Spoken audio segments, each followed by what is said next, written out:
São Paulo, 2025. Atenção, isto não é um conto de fadas sobre uma princesa. É a dura realidade de uma rainha que todos consideravam um peão. Augusto Guimarães, um autêntico rei na selva de concreto de São Paulo, via sua esposa, Isabela, como pouco mais do que uma bela peça de decoração.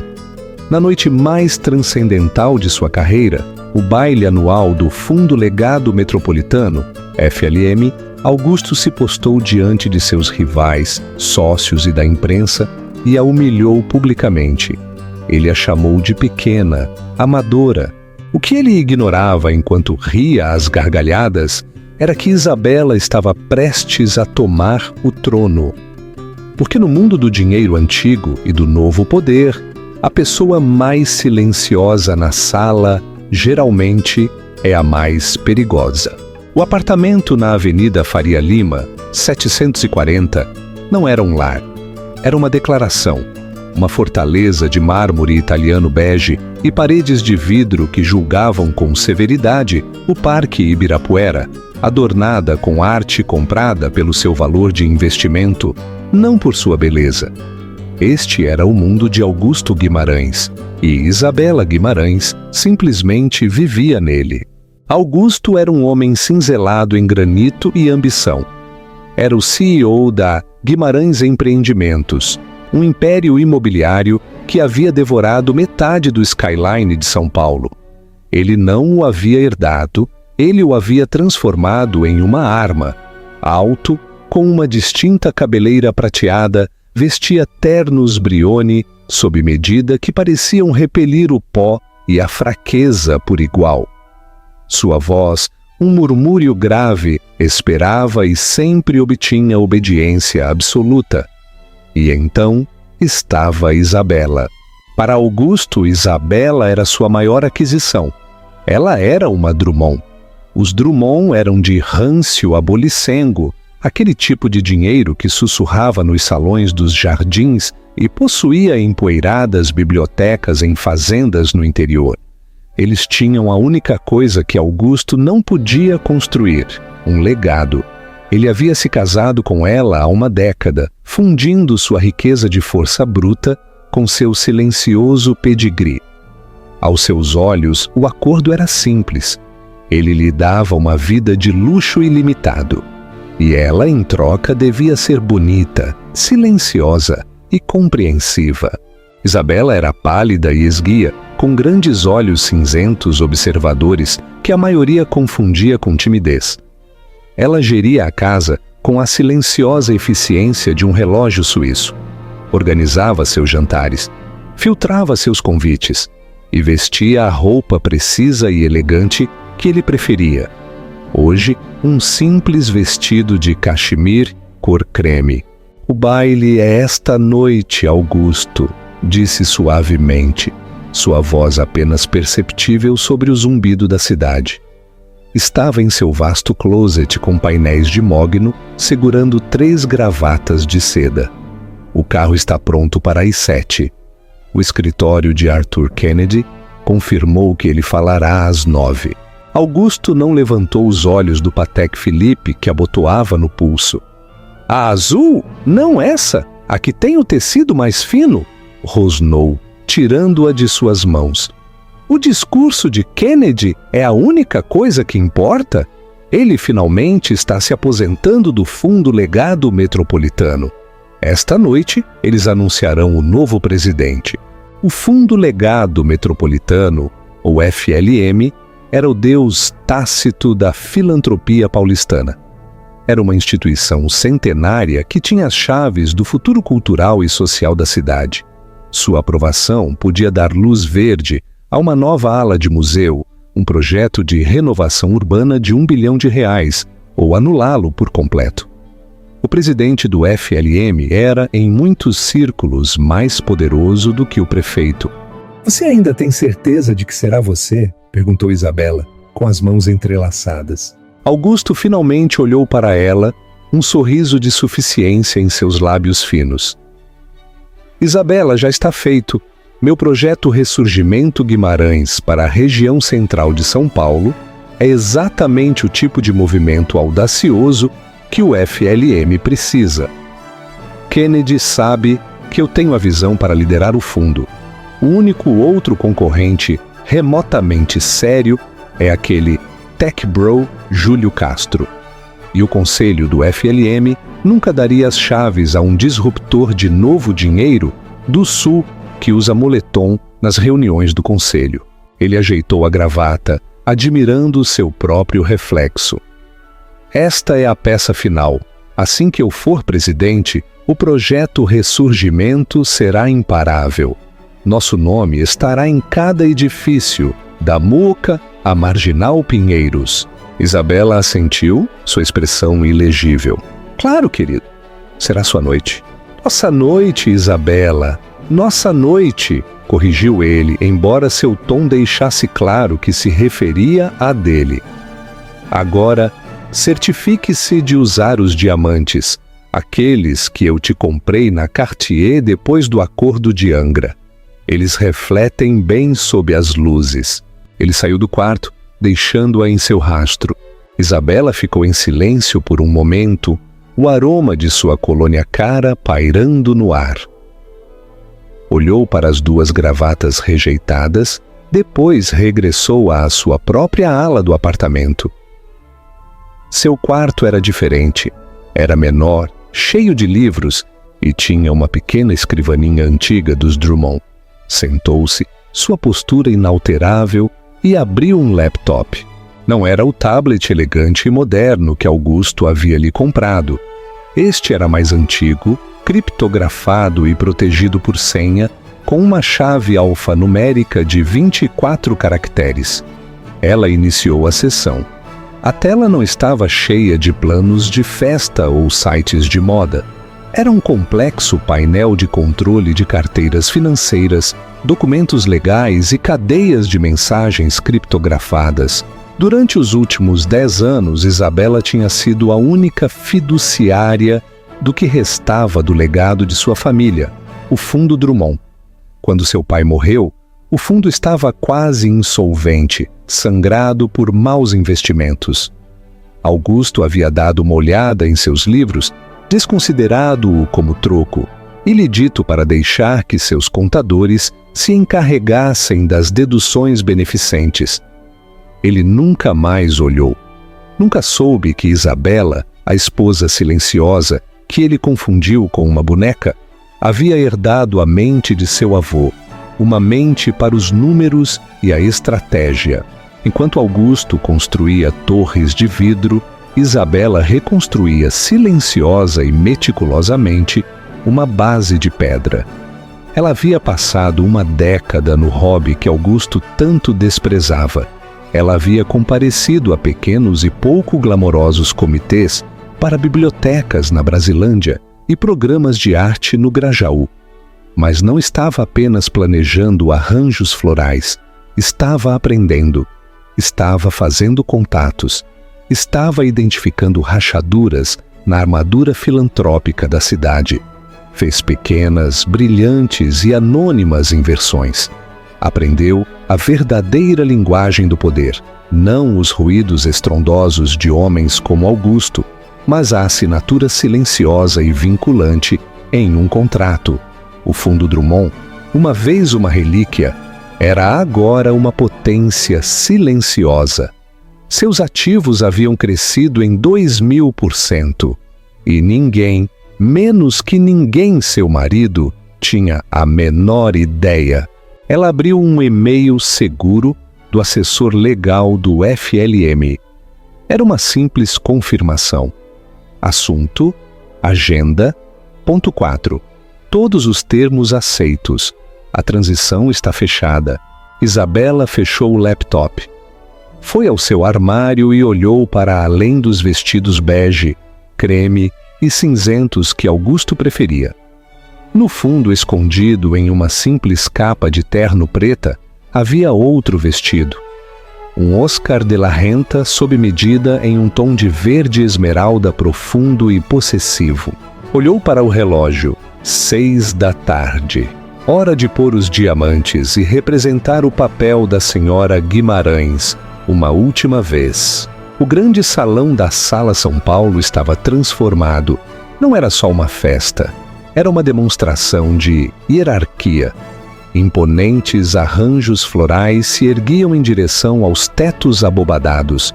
O champanhe fluía de fontes esculpidas em gelo, e o ar vibrava com o som de 1000 conversas poderosas e concisas.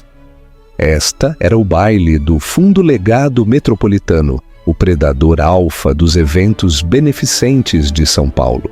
Augusto Guimarães movia-se entre a multidão como um tubarão. Isabela ia de braço dado, um acessório perfeito e silencioso, em um vestido dourado pálido e os obrigatórios diamantes Cartier. Seu sorriso era cortês, seu olhar distante.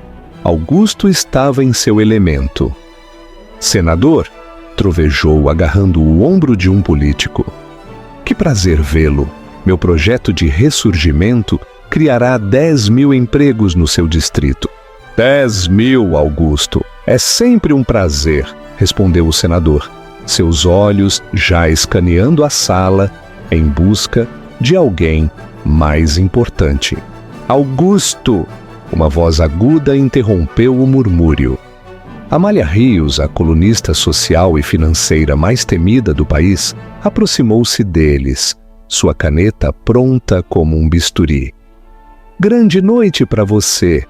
Os murmúrios são ensurdecedores. Todos dizem que você é o herdeiro aparente. Augusto lhe dedicou seu sorriso mais encantador e predador. "Amália, sabe que só estou aqui para apoiar o fundo. Todos queremos o melhor para esta cidade." "Claro", disse ela, seu próprio sorriso igualmente afiado. "Mas seu projeto de ressurgimento é controverso. Muitos na comunidade de preservação dizem que é um projeto de vaidade que destruirá o caráter do centro histórico." O sorriso de Augusto se tensionou. "Essa é a conversa de mentes pequenas, Amália. Não se pode fazer uma omelete sem quebrar alguns ovos. O progresso requer golpes audaciosos. O FLM sabe disso." "Já veremos", disse, antes que seus olhos pousassem em Isabela. "E senhora Guimarães, um prazer como sempre. Está radiante. Qual é o seu papel neste grande ressurgimento?" Antes que Isabela pudesse abrir a boca, Augusto soltou uma risada alta e desdenhosa. "Isabela mantém o lar funcionando, não é, querida? Garante que meus ternos estejam passados e o champanhe gelado. É um trabalho de tempo integral, acredite." A sobrancelha de Amália se ergueu uma fração de polegada. O sorriso cortês de Isabela não vacilou, embora seu aperto em sua pequena bolsa de mão se apertasse. "Quer dizer, ela tem seus próprios pequenos projetos, claro", continuou Augusto gesticulando vagamente. "O Fundo Drummond, muito nobre. Eu entendo que o Fundo Drummond se tornou bastante ativo recentemente", insistiu Amália, sentindo uma fissura. "Ativo? Oh, suponho", disse Augusto, acenando uma mão desdenhosamente. "Ela está em comitês. Debatem arranjos florais para arrecadações de fundos de bibliotecas. É maravilhoso. A mantém ocupada." Ele estava desfrutando desta atuação para a pequena multidão que havia se reunido. Estava se posicionando como o homem de ação sério e sua esposa como a socialite encantadora e frívola. Esta era a imagem. Do outro lado da sala entrou um tipo diferente de poder. Júlio Castro. Tinha 35 anos, uma década a menos que Augusto, e havia amealhado uma dúzia de fortunas no Vale do Silício. Agora estava de volta à sua São Paulo natal, investindo bilhões em tecnologia disruptiva e, para desgosto de Augusto, em filantropia. Vestia um terno Tom Ford escuro, impecavelmente sob medida, mas sem gravata. "Augusto", disse Castro, sua voz suave e clara. Assentiu cortesmente. Isabela, você está maravilhosa. Houve uma mudança imediata e sutil em seu tom. Quando falou com Augusto, foi um desafio. Quando falou com Isabela, foi com um respeito genuíno, quase curioso. Castro, respondeu Augusto, sua voz pingando com condescendência. Surpreso em vê-lo aqui, pensei que seu pessoal fosse mais digital. Burning Man. Não, o FLM é o coração de São Paulo, Augusto.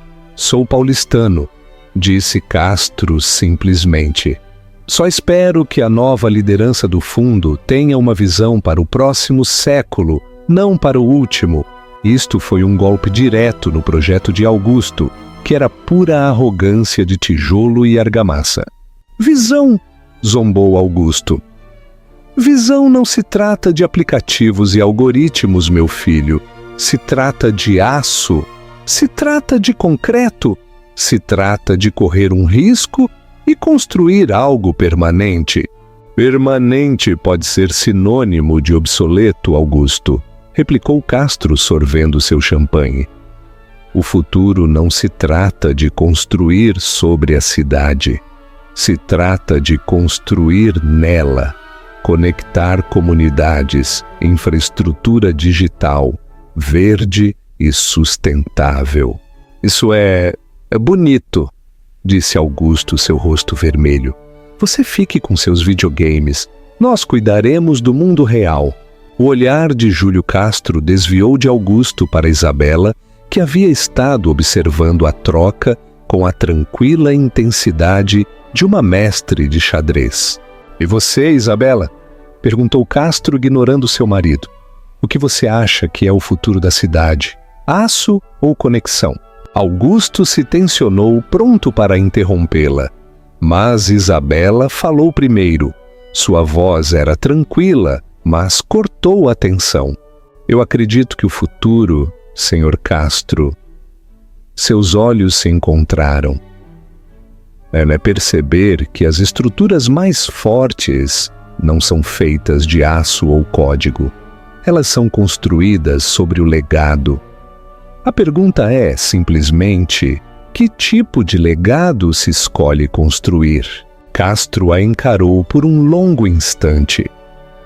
Sua expressão era de uma compreensão repentina e profunda.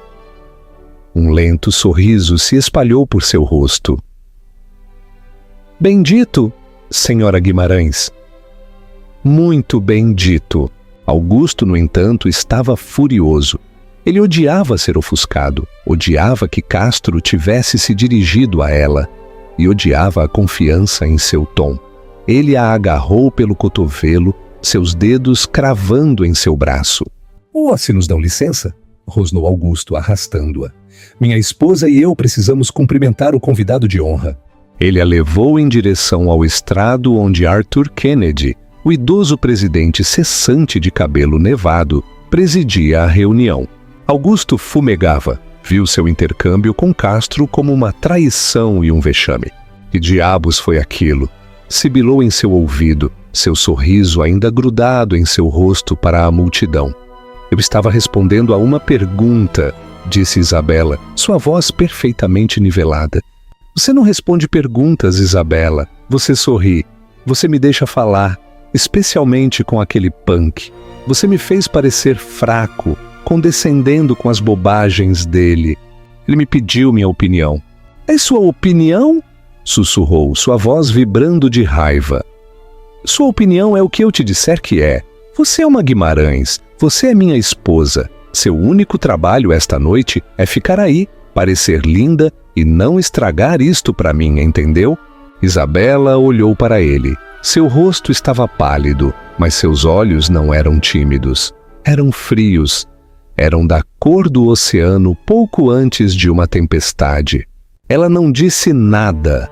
Simplesmente extraiu seu braço de seu aperto, alisou o tecido de seu vestido e voltou a fixar o sorriso em seu rosto.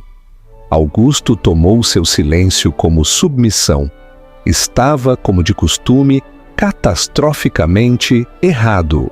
O salão de jantar principal era um mar de gravatas pretas e joias reluzentes. estavam sentados na mesa presidencial, a mesa 1, bem ao lado do pódio. Augusto estava em seu elemento, irradiando confiança. Tinha Arthur Kennedy à sua direita e o prefeito à sua esquerda. Isabela estava sentada entre Augusto e uma idosa benfeitora que falava de seu poodle. Augusto presidia. Havia tomado 3 taças de champanhe antes do jantar e 2 taças de um Borgonha muito caro com seu filé mignon. Era ruidoso, carismático e totalmente convencido de sua iminente vitória. Os pratos do prato principal foram retirados. As luzes se atenuaram ligeiramente. Arthur Kennedy permaneceu na mesa, mas o anfitrião do baile, um famoso apresentador de notícias, subiu ao palco para ganhar tempo antes dos discursos principais. Amália Rios, a colunista, materializou-se em sua mesa com seu bloco de notas na mão. Isto era muito pouco ortodoxo durante o jantar principal, mas Amália Rios jogava com suas próprias regras. Augusto, um momento, disse, sua voz baixa, mas audível. O murmúrio na mesa silenciou. Estou escrevendo um artigo sobre o futuro do fundo para a edição antecipada de amanhã. Meu editor está me pressionando. O rumor é que seu projeto de ressurgimento é o favorito para o primeiro subsídio de 9 dígitos do fundo sob o novo presidente. Algum comentário? Augusto sorriu. Era isto.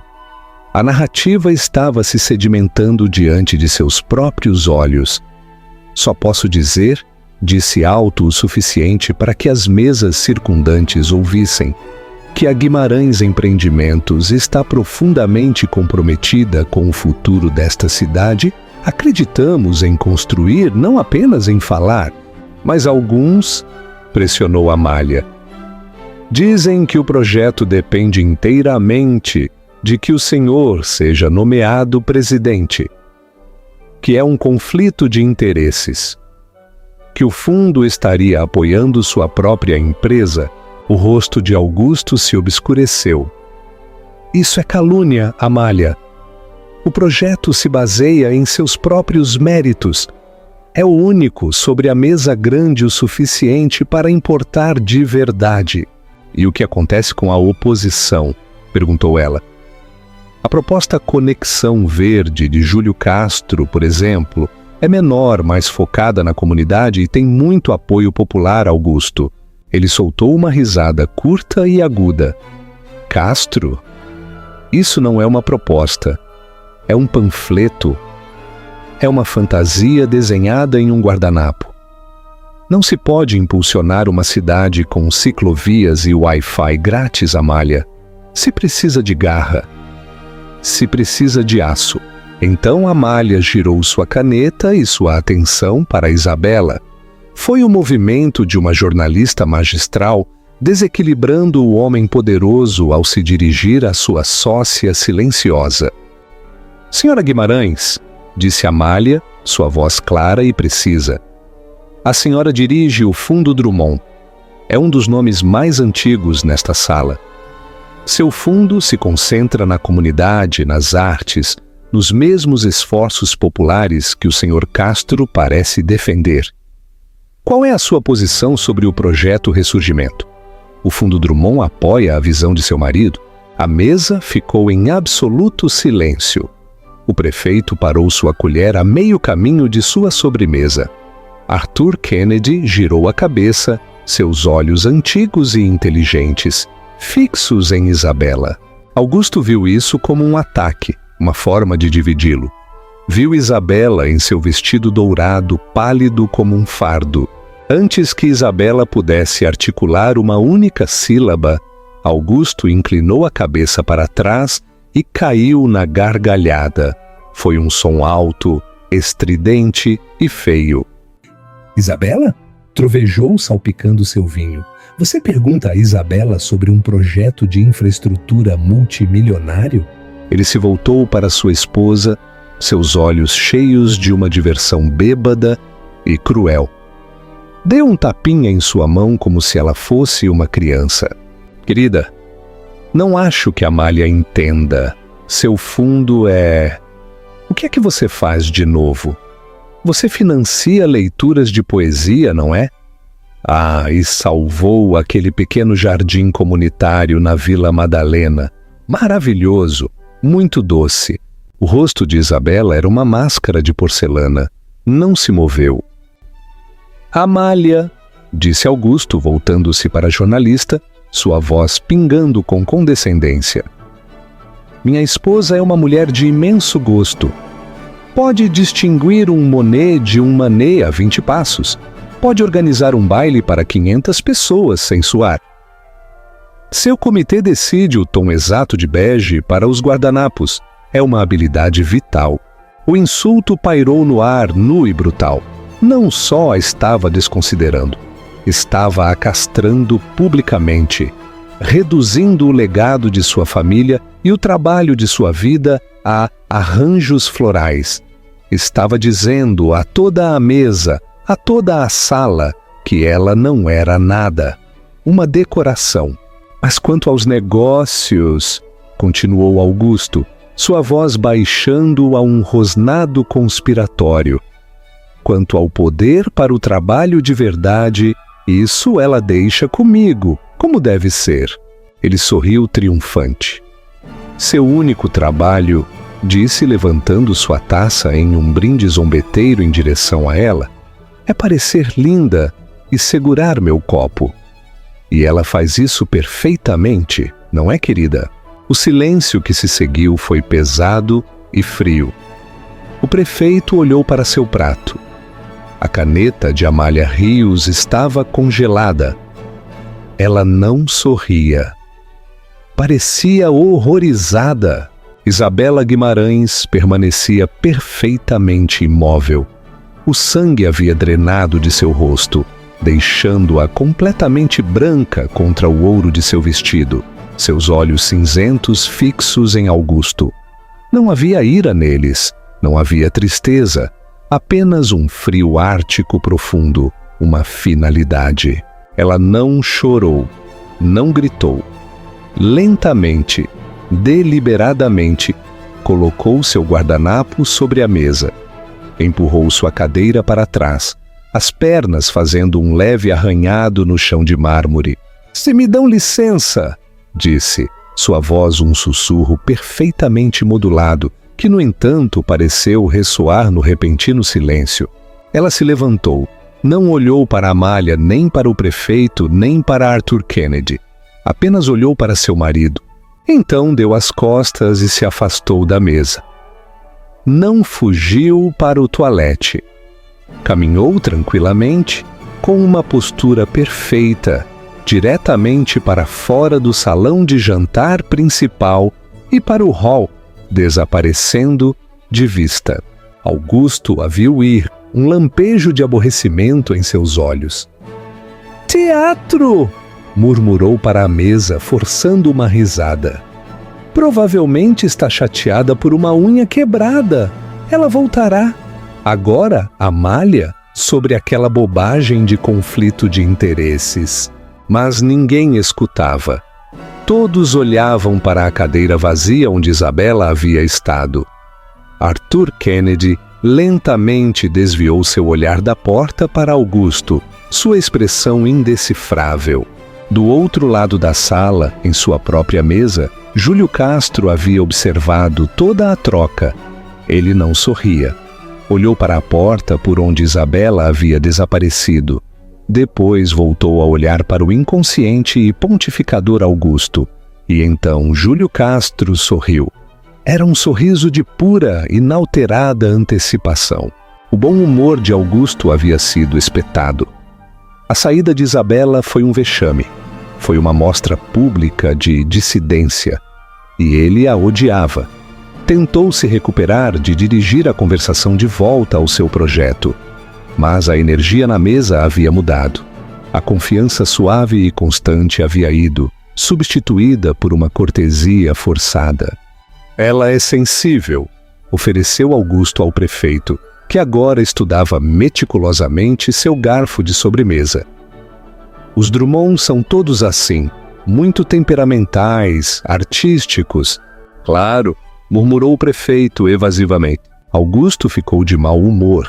Calculou mentalmente o custo desta petulância. Outra doação ao seu pequeno fundo, uma nova pulseira. Era exasperante. Estava prestes a alcançar o maior triunfo de sua vida, e ela tinha que armar um escândalo por uma piada inofensiva. Era, pensou, profundamente egoísta. Olhou para o relógio. 8h50 da noite.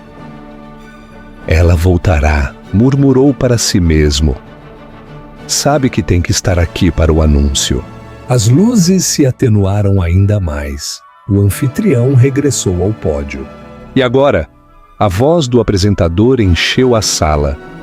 É uma grande honra para mim apresentar um homem que tem sido o guardião do grande legado de nossa cidade por 3 décadas, um titã da indústria, um mecenas das artes e um verdadeiro paulistano. Demos as boas-vindas, para seu discurso final como presidente, ao honorável Arthur K. Kennedy. A sala irrompeu em uma ovação, de pé, sustentada e respeitosa. Arthur, um homem de 80 anos, com as costas retas, como uma tábua e olhos azuis claros, caminhou lentamente para o pódio. Ajustou o microfone. Augusto endireitou sua jaqueta Brioni, alisou sua gravata, olhou para o assento vazio ao seu lado. Maldita seja! Forçou um sorriso magnânimo e confiante em seu rosto. Este era o seu momento. Arthur bateu no microfone. A sala ficou em silêncio. Obrigado. A voz de Arthur era frágil, mas tinha uma imensa autoridade. Obrigado a todos. Durante 30 anos eu tive o privilégio de estar à frente desta grande instituição. O Fundo Legado Metropolitano é mais do que uma coleção de ativos. É a consciência de nossa cidade. Fez uma pausa, olhando o mar de rostos. Quando assumi este cargo, continuou, a cidade estava em um momento diferente. Precisávamos ser audazes, precisávamos construir, precisávamos mostrar ao mundo que São Paulo era forte, permanente e inabalável. Construímos com aço. Augusto sorriu, empurrou sutilmente o prefeito. Olha, ele está falando de mim. Mas o mundo muda, disse Arthur, seu tom mudando. E o fundo deve mudar com ele. A consciência de uma cidade não pode ser estática, deve evoluir. Os desafios dos próximos 50 anos não são os mesmos. O aço e o cristal podem criar um skyline, mas não podem criar uma comunidade. A força bruta pode construir uma torre, mas não pode construir um futuro. O sorriso de Augusto vacilou. Um nó frio começou a se formar em seu estômago. Este não era o discurso que o haviam feito esperar. Mal o conselho e eu, disse Arthur. Passamos o último ano em uma busca silenciosa e exaustiva. Não buscávamos outro guardião. Buscávamos um visionário, não buscávamos a voz mais forte na sala. Seus olhos pareceram piscar por um microsegundo em direção a Augusto. Buscávamos, disse Arthur, o mais inteligente.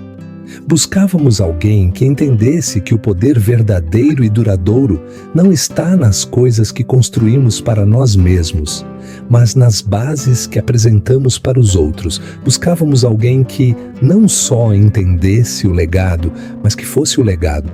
Augusto já não sorria. Estava confuso. Isto não soava como ele. Olhou para a mesa de Júlio Castro. Castro estava inclinado para a frente, sua expressão intensa. É Castro. A ideia provocou um calafrio de pânico em Augusto. Não fariam isso, não poderiam. O voto do conselho foi unânime, declarou Arthur Kennedy.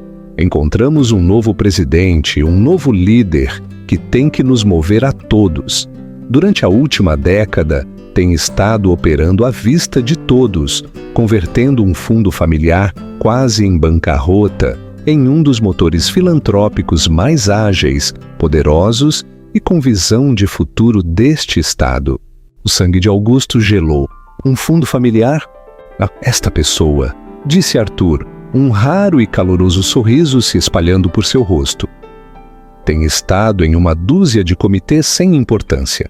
Esta pessoa tem, sem alarde, salvado bibliotecas, financiado startups de minorias e dotado anonimamente 3 cátedras universitárias distintas em desenvolvimento urbano sustentável. Esta pessoa tem estado construindo um novo tipo de legado, um baseado não no ruído, mas nos resultados. Augusto estava se afogando, não podia respirar, não era possível. Era uma piada horrível e elaborada.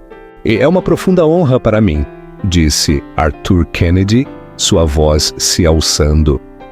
Passar o martelo do Fundo Legado Metropolitano à sua nova presidente. Presidente, a sala inteira prendeu a respiração. O mundo de Augusto Guimarães, que havia sido tão sólido, tão permanente, tão de aço, de repente se fraturou. Por favor, acompanhem-me a dar as boas-vindas à nova presidente do Fundo Legado Metropolitano, a senhora Isabela Drummond de Guimarães.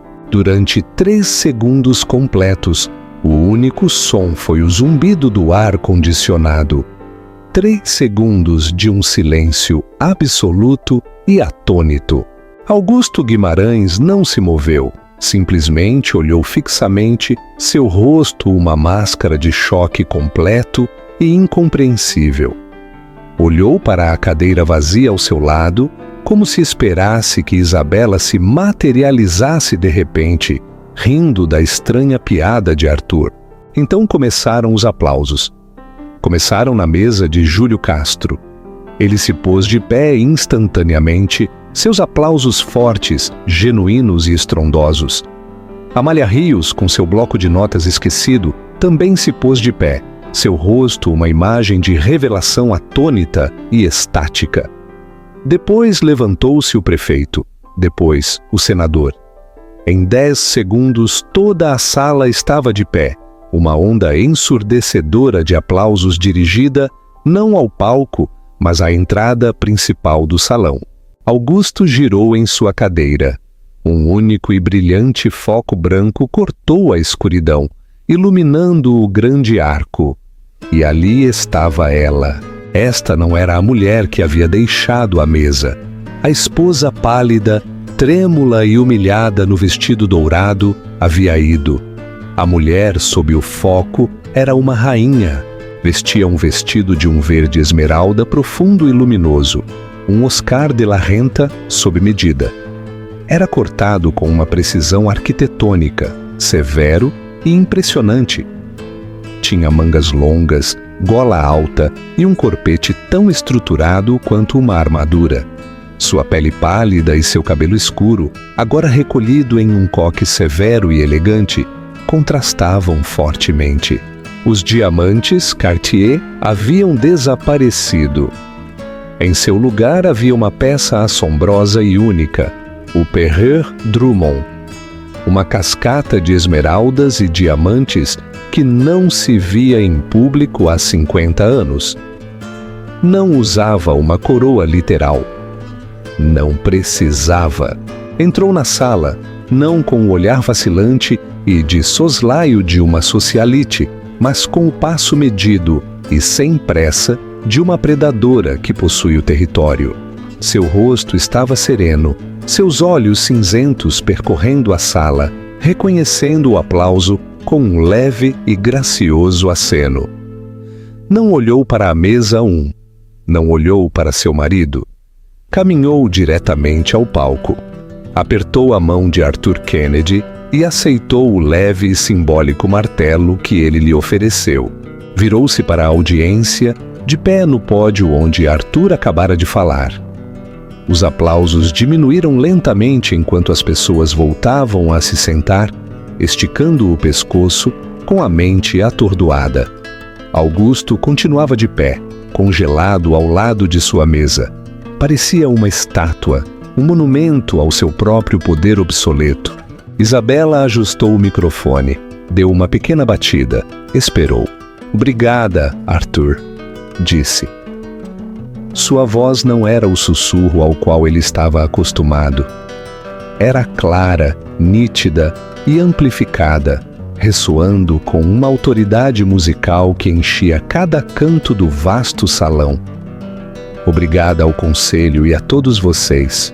Olhou para a sala. "Durante gerações", começou, "o Fundo Legado Metropolitano tem sido a base de nossa cidade. Tem sido, como tão acertadamente disse Arthur, nossa força, nosso aço. Mas a cidade está mudando.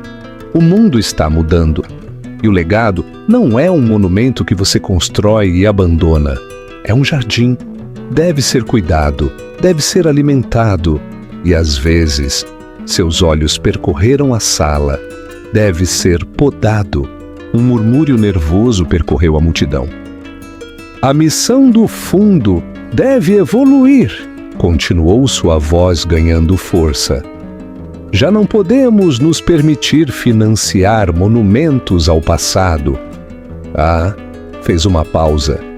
"Monumentos ao ego." Augusto Guimarães recuou fisicamente. Foi um assassinato em público. "A partir desta noite", declarou Isabela, "o FLM está girando. Nosso enfoque principal já não serão os projetos em grande escala de um único desenvolvedor.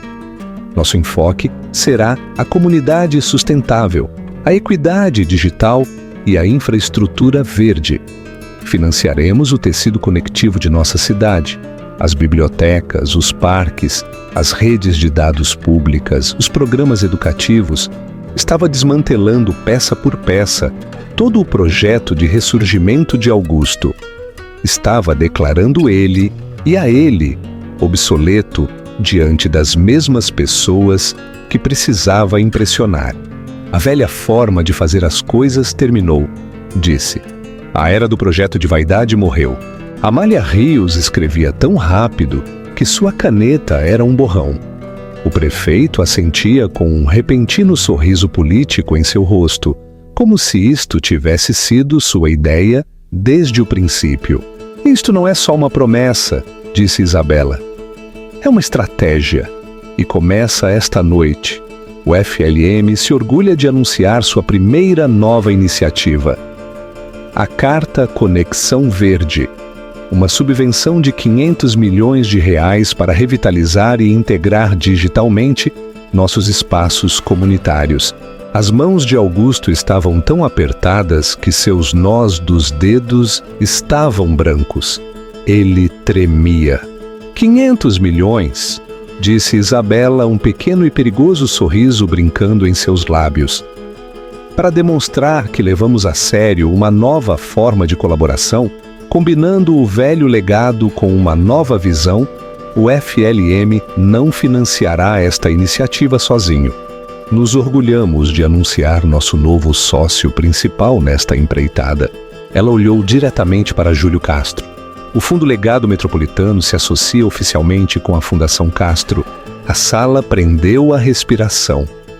Júlio Castro se pôs de pé, com um sorriso amplo e brilhante em seu rosto. Inclinou ligeiramente a cabeça para Isabela. Ela assentiu. Era uma coroação, um novo rei e uma rainha ungidos. Augusto Guimarães finalmente desabou em sua cadeira.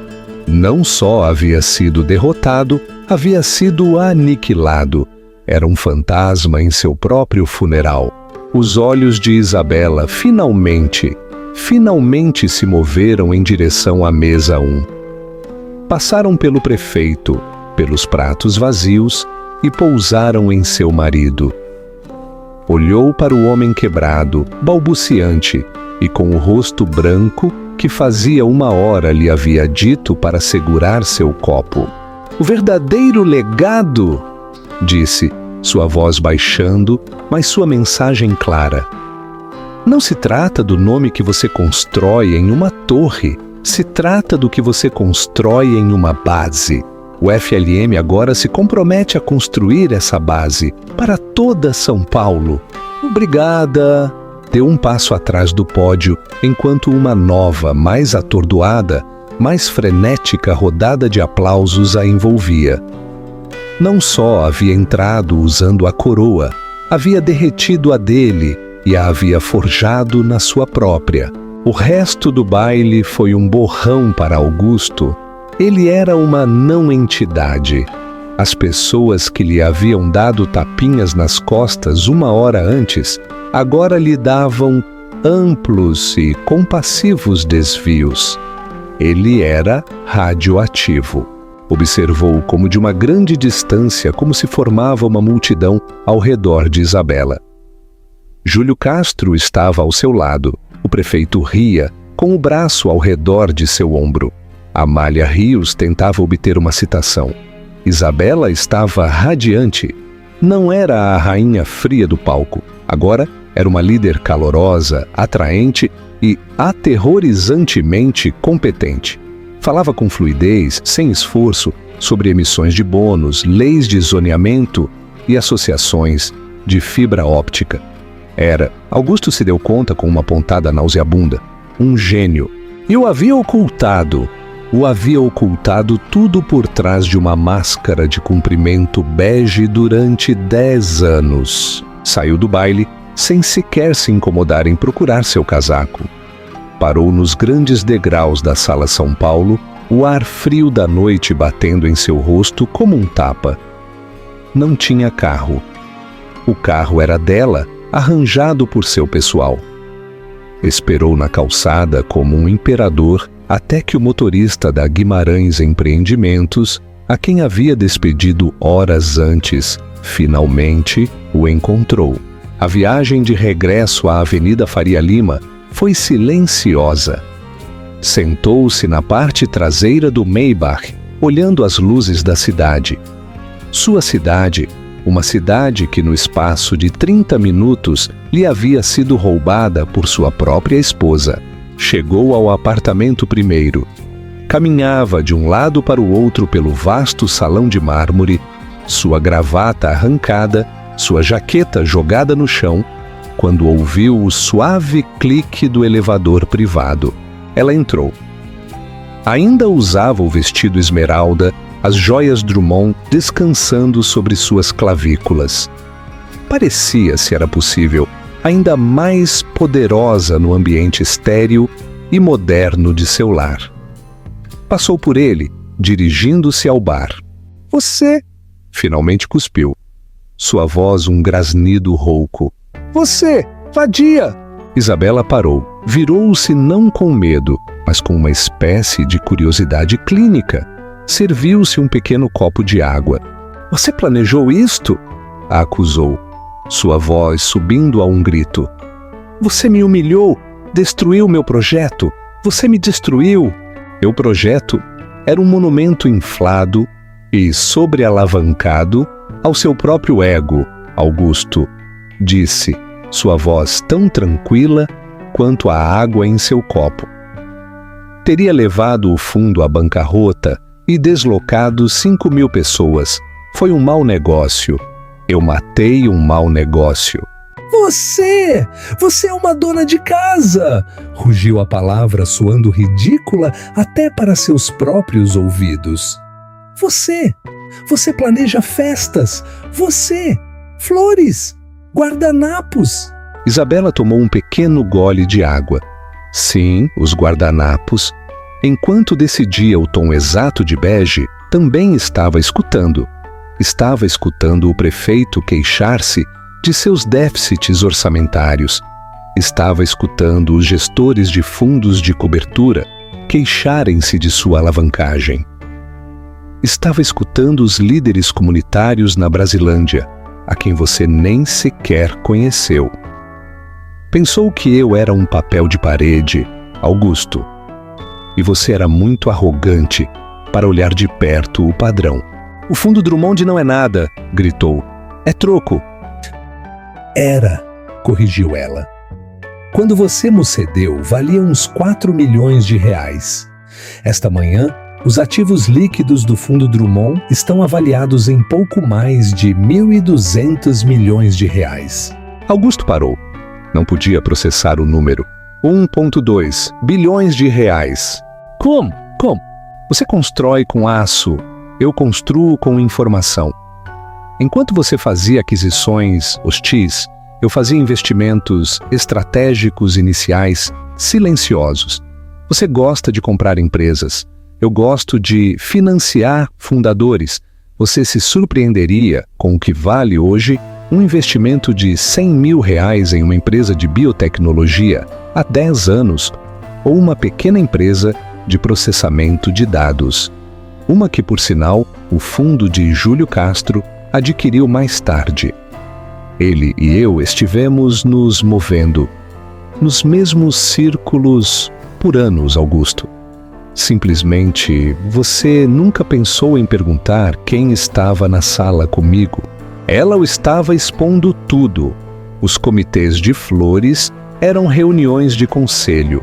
As leituras de poesia eram propostas de investimento. Os almoços de senhoras eram sessões de estratégia com as mulheres mais poderosas da cidade.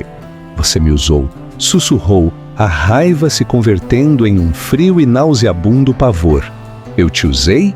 Replicou ela, sua voz endurecendo pela primeira vez. Você se casou comigo pelo meu nome. Me usou como um acessório, me silenciou, me desconsiderou e me menosprezou. Pensou que eu era um ativo e você tinha razão. Eu era, só que não era seu ativo. O pavor em seu estômago era agora puro terror não adulterado. Finalmente estava vendo o tabuleiro de xadrez. Que a presidência do FLM, gaguejou. Kennedy, ele não apenas... Arthur Kennedy foi o padrinho do meu pai, disse Isabela rotundamente.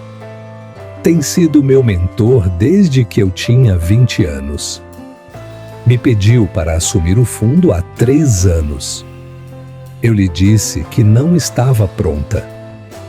Eu lhe disse que tinha um último assunto pendente. Que assunto?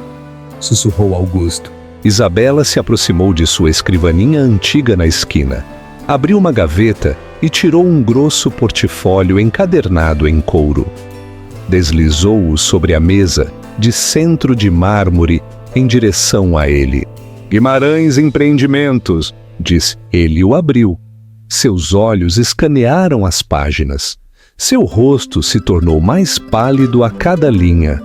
Era uma desagregação de sua empresa, sua dívida, seus ativos alavancados e, no final, uma lista de seus credores primários, secundários e terciários. Ele não entendia. O que é isto? Lembra-se do Phoenix Capital Group? Perguntou ela. O fundo asiático anônimo que salvou o seu acordo da Avenida Paulista há 5 anos. O que comprou toda a sua dívida tóxica e a reestruturou. Ele assentiu confuso. Me salvaram. Essa fui eu, disse Isabela. O mundo de Augusto cambaleou sobre seu eixo. Foi a primeira aquisição importante do fundo Drummond, explicou. Você estava sobrealavancado. Estava prestes a perder tudo. Eu não podia permitir. Precisava que você continuasse no topo. Precisava que você continuasse construindo, que continuasse pedindo emprestado, que continuasse se expandindo, que continuasse cavando sua própria tumba. Eu tenho sido seu credor principal durante 5 anos, Augusto. Ele a olhou com a boca aberta, sem que saísse nenhum som. Era uma mosca em uma teia de aranha que nunca havia visto. Só me possui, sussurrou. Eu sou dona deste apartamento, disse ela. Eu sou dona do carro em que você viaja. Eu sou dona do projeto Ressurgimento Guimarães, que dissolverei oficialmente amanhã de manhã, na primeira reunião do Conselho do FLM. Eu te possuo. Ela deixou que isso pairasse no ar. A verdade final, brutal e inegável. Ele havia zombado dela. A havia chamado de uma don't care. E durante 5 anos ela havia sido sua banqueira, sua salvadora e seu carrasco de uma só vez. Augusto Guimarães, o homem de granito e ambição, finalmente quebrou. Não só se sentou. Desabou no sofá de 1.000 euros cor creme. Seu corpo, momentos antes vibrante de raiva, agora estava completamente flácido. Afundou a cabeça entre as mãos, os cotovelos nos joelhos. O terno Brioni, sua armadura, sentia-se barato e pesado como uma fantasia. Estava arruinado. Não era só o dinheiro. Não era só a presidência do FLM. Era a esmagadora e sufocante totalidade de sua derrota. Era a compreensão de que toda a sua vida, todo o seu império, havia sido uma peça de teatro dirigida pela única pessoa a quem nem sequer havia considerado uma atriz. Ele havia estado jogando damas contra uma grande mestre, e ela havia estado jogando durante uma década. O apartamento, seu apartamento, estava em silêncio. O único som era o zumbido distante e indiferente da cidade que havia pretendido conquistar. Por quê? Perguntou finalmente. Sua voz não era um rugido. Era um grasnido seco e oco que foi engolido pela cavernosa habitação. Por quê? Tudo isto? 10 anos, Isabela. Por que não simplesmente... Me deixou?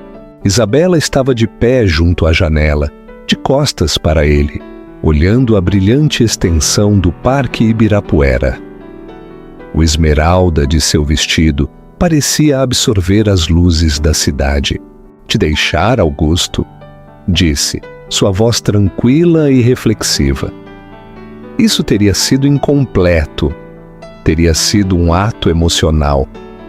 Isto não se tratava de emoção. Se tratava de restauração. Ela se virou. Seu rosto não estava cheio de ódio, nem sequer de triunfo. Era o rosto desapaixonado e objetivo de uma CEO que acabara de completar com sucesso uma aquisição hostil. Você estava destruindo o nome de minha família, afirmou simplesmente. Não só se casou comigo, você consumiu meu legado. Tomou o nome Drummond, um nome que significava algo nesta cidade, e o converteu em uma piada, uma nota de rodapé nas páginas sociais. A esposa silenciosa, bonita e estúpida de Augusto Guimarães começou a caminhar lentamente em direção a ele, seus saltos fazendo clique com a finalidade de um chão de mármore.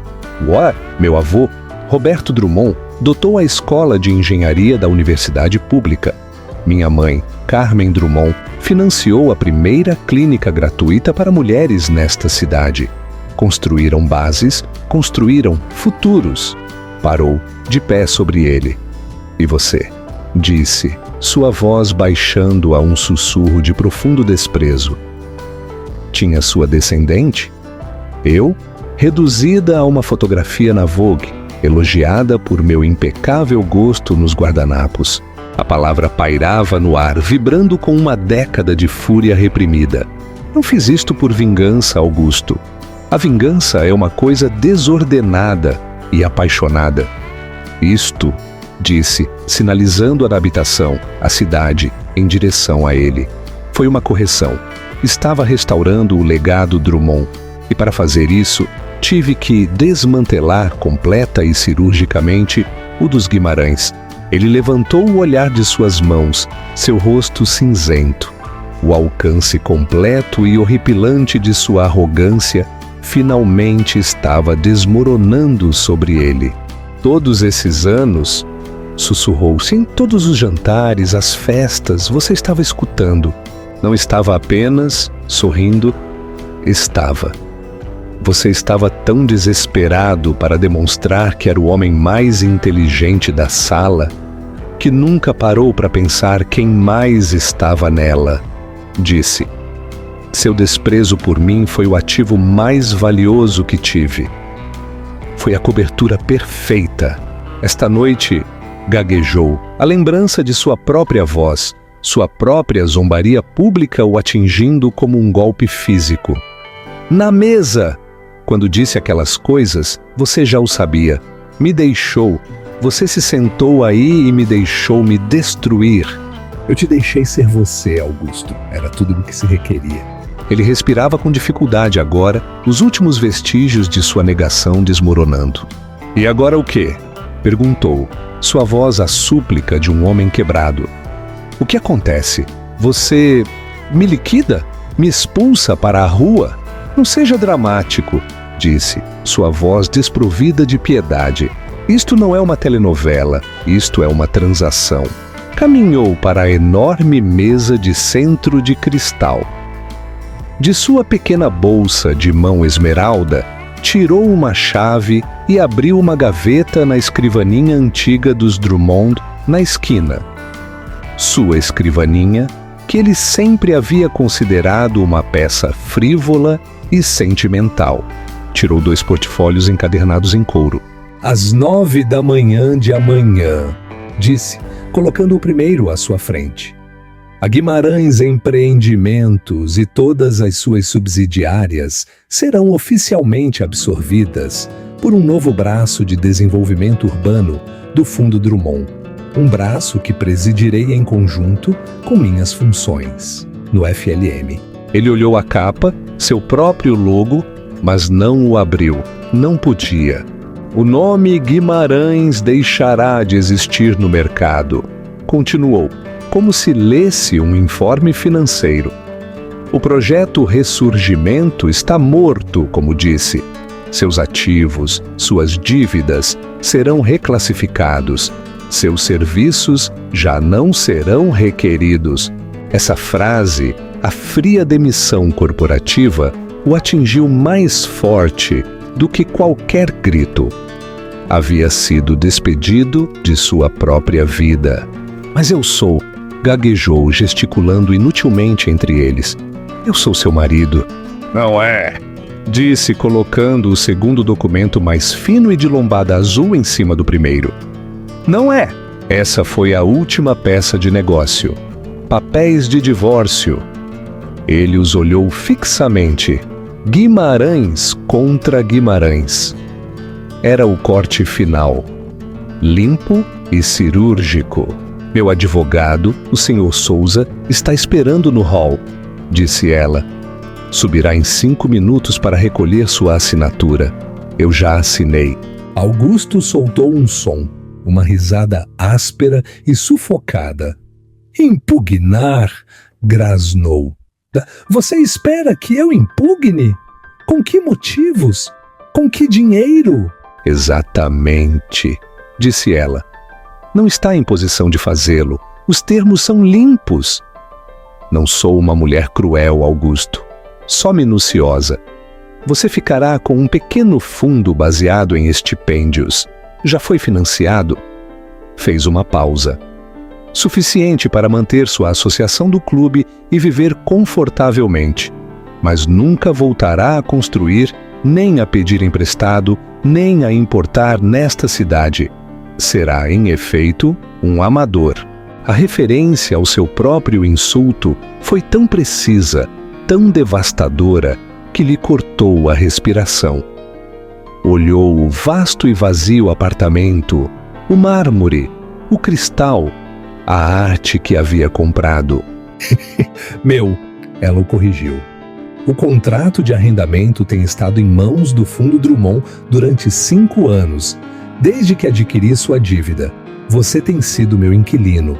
Sinalizou a grande entrada. Junto à porta, uma mala preta, modesta e solitária. Seus efeitos pessoais foram embalados. Você ficará no clube. Temporariamente, é claro.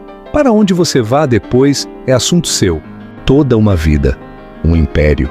Reduzido a uma peça de bagagem de mão. Pegou a pesada e cara caneta da mesa. Sua mão tremia, mas abriu o expediente. Encontrou a linha da assinatura. O som da ponta arranhando o grosso papel de linho era ensurdecedor. A morte de seu mundo assinada por triplicado. Deslizou o documento de volta sobre a mesa. Você pensou em tudo. Ela se virou e caminhou em direção ao elevador privado. Havia tirado o pesado colar Drummond e esfregava a pele das clavículas. um pequeno gesto humano e cansado. A armadura estava sendo tirada. O trabalho estava feito. Apertou o botão de chamada. O suave tinido do carro que chegava ressoou no corredor. Isabela, disse, sua voz rouca. Ela parou com a mão na porta do elevador que se abria, mas não se virou. Aquela piada que fiz esta noite, gaguejou, a vergonha finalmente ardendo em sua garganta. Na mesa, sobre você segurando meu copo. Eu me lembro, disse ela, sua voz tranquila. Foi eu. Ele não sabia o que tentava dizer, pedir perdão, explicar. Tudo era inútil. Ela o interrompeu, sua voz suave, mas absolutamente definitiva. Foi a verdade, Augusto. Ele levantou o olhar confuso. Foi a única coisa verdadeira que você disse em toda a noite. Simplesmente você identificou mal os papéis. Ela entrou no elevador com espelhos e se virou para olhá-lo pela última vez. A mulher que ele nunca viu, no vestido esmeralda, seus olhos cinzentos tão claros e frios quanto o inverno. Você vê? Disse, enquanto as pesadas portas de bronze começavam a se fechar. Você nunca foi o rei. Você era apenas o homem que segurava meu copo enquanto eu comprava o bar. As portas se fecharam com um suave e final silvo, selando-o. Ficou sozinho no vasto e vazio apartamento, com nada mais do que uma mala e o silêncio ressonante de seu próprio magnífico e catastrófico fracasso. No final, Augusto Guimarães assinou os papéis. Desapareceu do mundo do poder, um fantasma que rondava os clubes que costumava possuir. O artigo de Amália Rios sobre o golpe do baile se tornou o mais lido na história do país. Uma lenda moderna de poder, arrogância e a tranquila e invisível genialidade de Isabela Drummond de Guimarães. Isabela, é claro, prosperou como presidente do FLM e chefe do Fundo Drummond. Ela e Júlio Castro refizeram fundamentalmente a cidade, focando nas mesmas comunidades que Augusto havia desprezado. Nunca se voltou a caçar. Não precisava. Estava muito ocupada construindo seu próprio legado. Um de aço, sim, mas de um aço mais forte. O tipo forjado no silêncio, na paciência e em um propósito absolutamente inquebrantável. E o que você achou do plano de uma década de Isabela? Foi brilhante ou foi a sangue frio? Deixe seus comentários abaixo.